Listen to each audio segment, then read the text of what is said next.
Yo, what is going on, guys? Hope everyone's having a fantastic day today. So I want to go over some updates for the Philadelphia Eagles. A few things that have come to my attention, and one funny thing to definitely talk about. So let's get straight into it.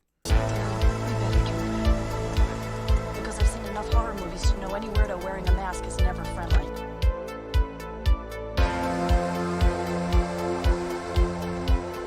Now, first, I want to go over Jimmy Ward from the San Francisco 40 Winers Club that we definitely have to go over. He actually threatened A.J. Brown and Devonta Smith. Didn't say what he was going to do, but he almost broke loose and said some stuff. He was playing some games, I guess some video games on a live stream, and he decided to open his mouth and run his mouth just a little bit. And I'm not surprised. This is what happens all the damn time, and I don't know why. Over and over again. It's been days since the NFC Championship game and still talking a lot of crap, and this is what Jimmy Ward had to say about Devonta Smith and A.J. Brown. Devonta Smith and A.J. Brown. When I catch Devonta Smith, because I'm going back to safety next year, and I'm going to go to whenever I play safety, I ain't going to say that much. I'm going to wait. Just wait. I'm going to be fine. Talk that, talk that talk. I ain't gonna talk that much talk on here, but when I do go back to safety, somebody gotta pay, and hopefully both of them gotta pay. Devontae's. When I go to safety, when I move to a different position, hey guys, remember we're actually facing the 49ers next year at home, back at the link again. Okay, so it's going to be an interesting matchup next year. But Jimmy Ward, you have committed 2 holding penalties in that game on A.J. Brown. You couldn't cover A.J. Brown. Not even just that, but before the game even started, coming out of the tunnel, as cocky as they were getting out of that tunnel, Jimmy Ward goes through the Eagles warm-ups as disrespect, gets into a little fight with A.J. Brown before the game even started, and you guys act like you didn't ask for the beatdown that you did get in that game. Jimmy Ward, I'm not going to say anything, kind of threatening. What are you going to do? Once I'm going to play safety, they're going to, he wouldn't even say what he was going to do. Just ridiculous. It's day after day. Like Kyle Shanahan, like what is this head coach doing? Like, does he agree with what these players are doing? Does he let them do this? Is like they're not even focused on next season yet. And, like, every player is talking nonstop. And it's just getting to a point where, Jesus, like I said over and over again every single day, this is just better for the Eagles. The more they hear stuff like this, it's just better for us. This bulletin board material that's just against us. Patrick Mahomes winning the MVP, and I think that's going to be a big jump for Jalen Hurts to go into this game more fire under his belt than he already has going into the Super Bowl. There's a lot that goes into this, but these 49ers players, I got to say, I can understand after like a day after the loss or 2 days, okay? Like, interviews about the game, and complaining a little bit. But this has been since the game, since 2 weeks ago.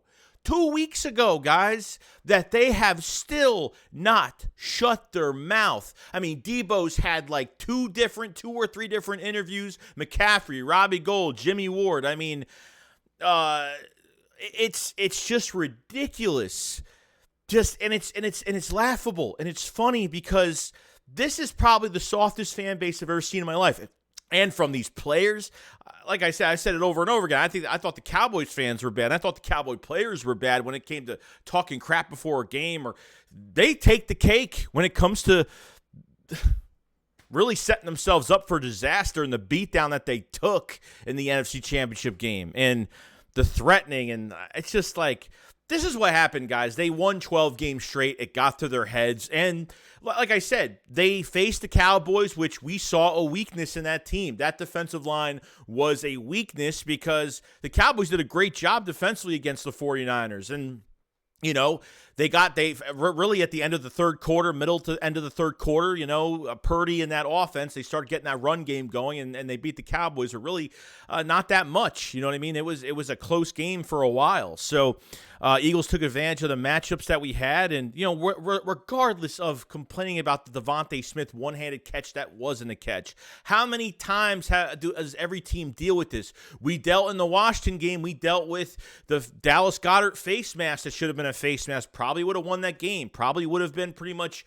We probably only would have lost one game this season. You know what I mean? So it just depends. And then Jalen Hurts got hurt. Blah blah blah. All that happened. So we could complain about that stuff, but because they won 12 games and they faced their first task was facing a really good Dallas Cowboy defense, and they struggled. And I know this defense for the Philadelphia Eagles was better going into that game. And yet they're making excuses every week. These guys aren't even moving forward onto next season yet. That's how sad it is. And Jimmy Ward, 2 holding penalties on A.J. Brown and a potential A.J. Brown touchdown that was overthrown.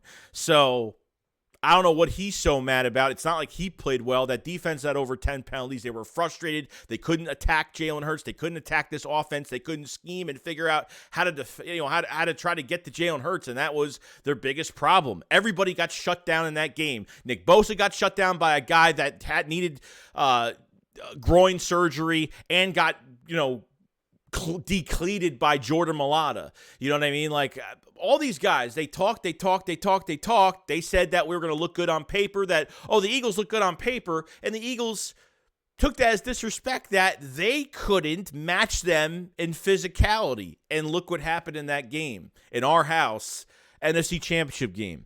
So, don't mean to rant on this so much, but it's just so funny every single week. Like, I can't wait to play the 49ers next year at home. I can't wait. I think when Cowboys and Eagles fans actually get together, I think they just want to beat them regardless now, because now I understand what the Cowboy fans have been going through the past couple years about their players and that fan base. And I was like, what are they talking about? And as soon as the blowout happened, that was it. So that's the whole news on Jimmy Ward threatening A.J. Brown and Devonta Smith. It's the funniest thing ever.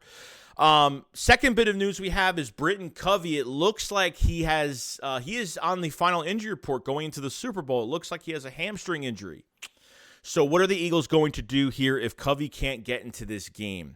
Now, there's probably 2 other things they can do. 3 things probably: either have Boston Scott do kick returns and punt returns. Secondly, you can have Devin Allen that we signed from Oregon. Devin Allen hasn't played in the league, never played a snap in the league in a while.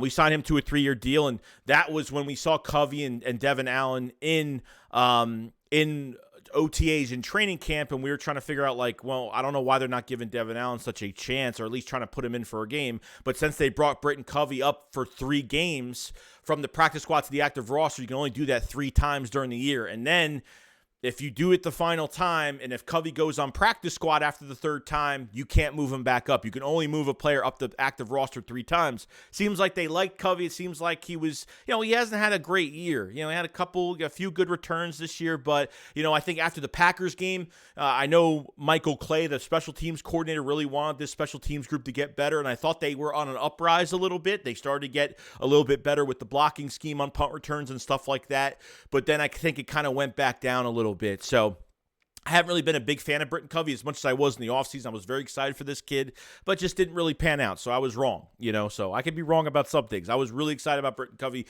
coming out. Didn't think he was ever going to be a wide receiver, but a good punt returner or something, because he had a big highlight reel back in college. I understand transcending into the NFL is definitely different, but they could put Devonta Smith back there too. So I don't know what they're going to do here. If it was me, I would bring Devin Allen up. But the problem is that we cannot fumble on punt returns. We can't put a new guy in there, and then, I don't know. Devonta Smith, we really need him for this game. And putting him back there, could be dangerous. Devonta Smith is small. It takes one bad hit on a special teams play, and that's it. Whether he calls a fair catch or not and gets a late hit, forget about it. We need him for offense. Boston Scott could do double duty. I always thought since Boston Scott came here a few years ago, he should have been a punt returner here. He was a Sproles 2.0. He's a Sproles 2.0 for us.